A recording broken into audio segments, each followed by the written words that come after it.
as a vehicle to make passive recurring income and build a multi-million pound property investment portfolio. So the bank are willing to take that risk to lend you that money. So you can see now from 400,000 to 484,000 pounds. You've got 10, 15 properties and you are now a property millionaire. Hey guys, it's Rahim. Welcome back to the channel. In today's video, I'm going to share with you how I use debt to become rich in real estate. How I use debt to become a property millionaire. So if you'd like to know how you can leverage and use debt to become a property millionaire and property decamillionaire, this video is for you. So let's get into the board. Now, suppose we've got money to invest.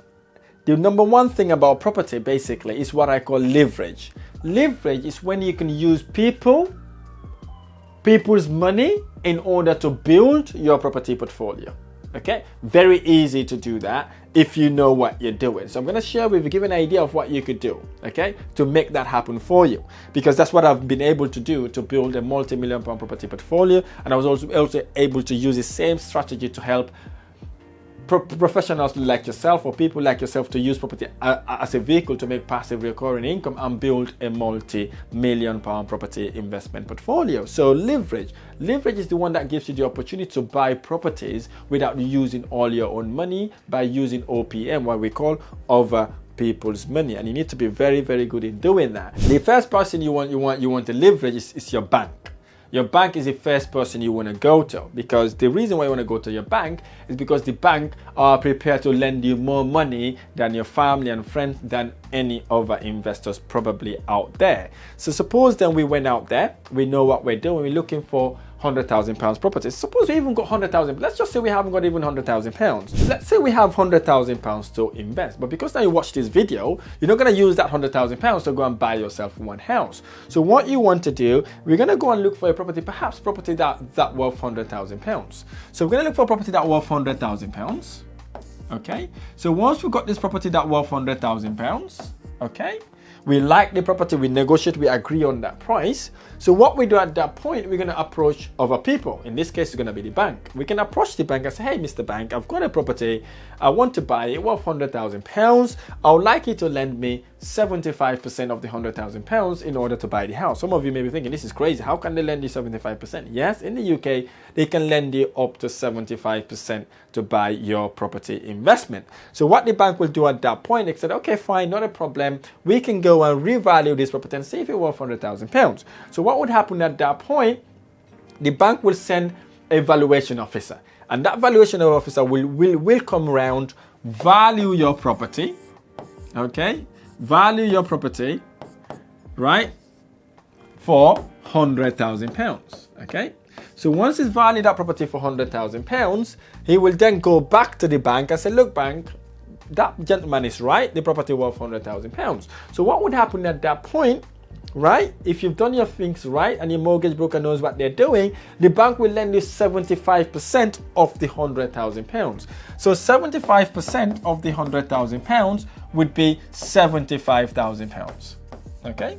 This £75,000 is what the bank will lend. You can see how massive leverage that is, right? 75%, literally 75%, the bank will lend you to buy that property. So what happened at that point, because you know what you're doing at that point, you would have instructed your solicitor. Solicitor is doing all your legal stuff. They've researched the property. They're making sure you're buying the right property and you're buying it from the actual owner, not a dodgy owner. And then everything is going fine. So what the bank do now, they pay that £75,000 to your solicitor's account. Okay, they pay that to your solicitor's account. So what your solicitor will do at that point, and they will ask you, look, now we're about to complete this deal. We'd like you to pay your 25%. How amazing, right? Taking over £100,000 property, and the bank is lending you £75,000, and you only put in £25,000. You can say, yes, I'm happy to do that, of course. Then you can then put your 25% down. Okay? Once you put your 25% down, guess what? That then completes the £100,000. Okay? The £100,000, then the completion happened. They hand the keys over to you, and you got yourself a £100,000 property. You got yourself there a £100,000 property. Okay, so because you already have £100,000 to invest, so what you do then, you divide another £25,000 to go and buy another £100,000 property. Then you got your property too. Okay, and then use another £25,000. And then at that point, you have property number 3, and use another £25,000, and that then gives you property number 4. Can you see how this is making sense? So the same £100,000 can buy you 4 houses instead of buying 1 house. That's what we call leverage. That's one of the ways I was able to build my property portfolio, to buy lots and lots and lots of more houses.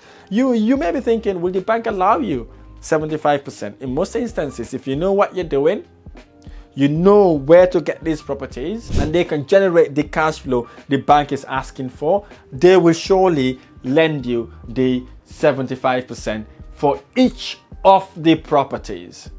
And now that's what I call smart way of investing, right?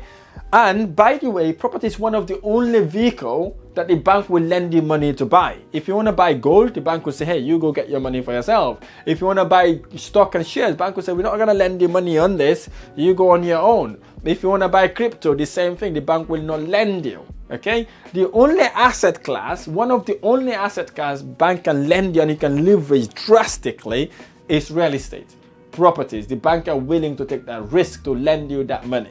Okay, that's one of the beauty of having properties. And also, if suppose you don't even want to put your deposit down, you can go and raise this from family and friends, people that you know. They can lend you the money. As long as you said to them, I'm buying house, everybody knows house are things that everybody needs. Okay, maybe you're watching this video now in your house. That house, you may have rented that house, or you may have bought it. So it's a house people want to live in, right? That's one of the basic needs. So hence the reason why it's a massive way to make money through real estate that would ultimately get you to become a property millionaire and ultimately a millionaire. Some of you may be thinking right now, whoa, I don't want to get debt.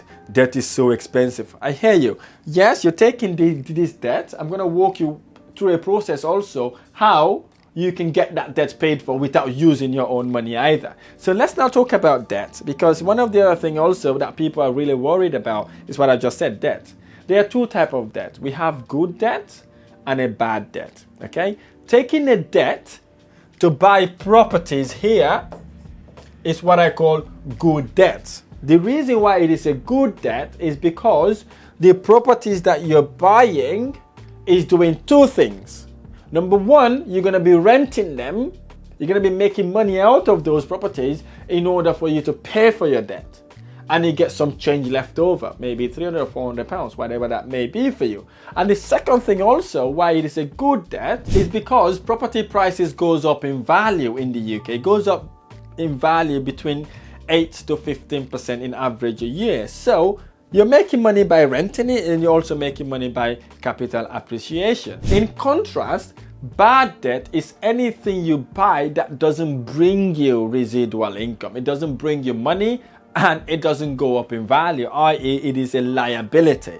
You may disagree with me on this, like your house that you own. So if you're living in your house right now and you're not renting it, you bought it and it is a mortgage property, that property is a liability to you. Why it is a liability? It's because it's not bringing you money, right? You are feeding the money into it, right? Whether you're there, you're not there, you'd have to pay your mortgage. So that is liability for you. But the bank or the financiers get us to get confused to say it is a asset, right? It is an asset in the bank's financial statement, okay? But in your case, it's a liability, but they make you to believe that it's an asset. It only becomes an asset if it is making you money, okay? If that property is making you money, okay? Let's take another example. This is another example. Maybe a bad debt. By the way, buying your property is not a bad debt. As long as you're living in it, capital appreciation is coming, but it won't make you money, okay? A bad debt could be anything that doesn't bring you money. It could be the shirt you bought, it could be the jeans you wear, it could be your trainers, it could be a Porsche, it could be a car you've bought to impress people, it could be on holiday, a debt you take to go on holiday, it could be a debt you take to give gift, it's a debt you take to do something that doesn't bring you passive recurring income, and obviously it goes down in value. See, people spend lots of money buying cars. What they do not know, as soon as they drive of that parking lot, that car itself's value goes down by 10%. So that's what they do. So anything that doesn't bring you recurring income is bad debt. But buying properties like this, investing in your education, is what we call good debt. Taking a debt to buy properties like this, educating yourself, is what we call good debt, because it's adding value to you whilst bringing you passive recurring income. Next, let's talk about the benefit now of using the debt to make you passive recurring income. Suppose now with that 100,000 bought us 4 houses, okay? Let's say we've got 4 houses now, okay? These 4 houses, let's say we rent each house for £1,100, okay? But because we borrowed 75% to buy the house, the bank lent us 75%, we're gonna pay something that we call interest payment. Let's say the interest payment is £415, and that is very realistic for these sort of houses, okay? We've got our fees to pay. Our fees that we pay is the management fees for the agencies to manage our properties. We'd have to pay them 10% of that. So 10% of that would be £110, okay? £110. Let's say our running cost is £200, okay? So if we take away 415, £110, £200 from the £1,100 we've received from our tenant as rent, we've got a net profit of £375 per month.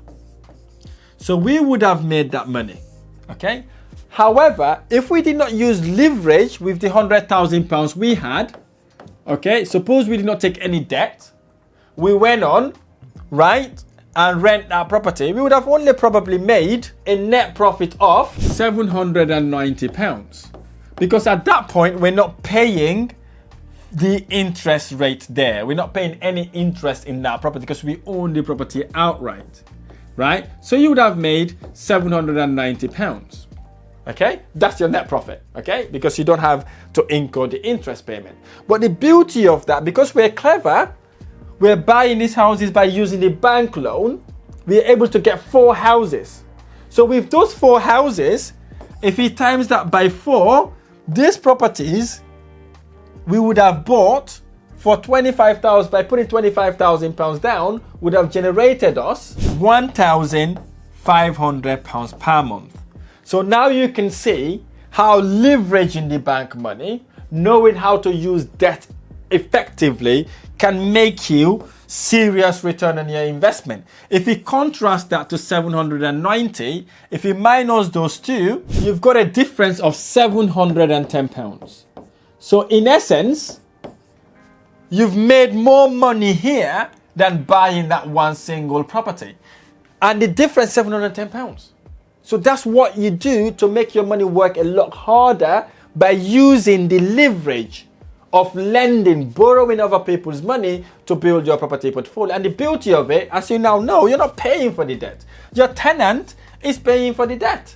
They're paying the £1,100. What you do, you pay for your interest loan, deduct all your expenses. You're making £375 a month. You got 4 houses, times that by 5, times that by 4, you've got your 1,500, instead of making £790 per calendar month. So you're making £1,500, and again, you've got 4 houses. And that will give you a property portfolio of £400,000. So at that point, you've got a property portfolio of £400,000 that would go up in value every few months or so, which is the next benefit of investing in properties and using people's money to build your property portfolio. Now, suppose now we've got that property now. At that current rate, okay, our property portfolio would be £400,000. Okay, £400,000. Right? Fast forward to 2 years. Here one, our property, suppose property price only went up by 10%, just 10%, not 15, not 13%, nothing like that. Let's just say 10%. If your property portfolio goes up by 10%, you would have had a property portfolio of £440,000, right? Your second year, year 2, it goes up again by how much? By 10%. It would have gone up by 484,000. Okay, by only 10% here, 10% here, and 10% there. So you can see now from 400,000 to 484,000 pounds. Hello, in 2 years, by only assuming that your property price only went up by 10% a year. So that 400,000 pounds property is now 484,000 pounds. So you've got an equity of 84,000 pounds. Hello. And you can use this 84,000 pounds to go again buy more houses. To go again and buy more houses. By the time you think about it, okay, you've got 10, 15 properties and you are now a property millionaire. Hopefully, if you're doing what you're doing with a portfolio that generates you anywhere between 5,000 to 8,000 pounds a month. And at that point, if you don't like what you're doing, you'll never work for anybody else. You will never work for anybody because you've got 5,000 to 8,000 pounds coming in every single month without you selling the property, still having them, and living the life that you always wanted to live on. And again, if you still love what you're doing, you like the work that you're doing, you can continue working knowing that you don't have to turn up at work because you have passive recurring income. So you can see how you could build your property investment portfolio with little to none of your own money down. These are the steps I use to expedite my property investment portfolio. And if you're using these steps, right, you'll never have to worry for working for someone again. You'll be doing things the time and place you want to do it.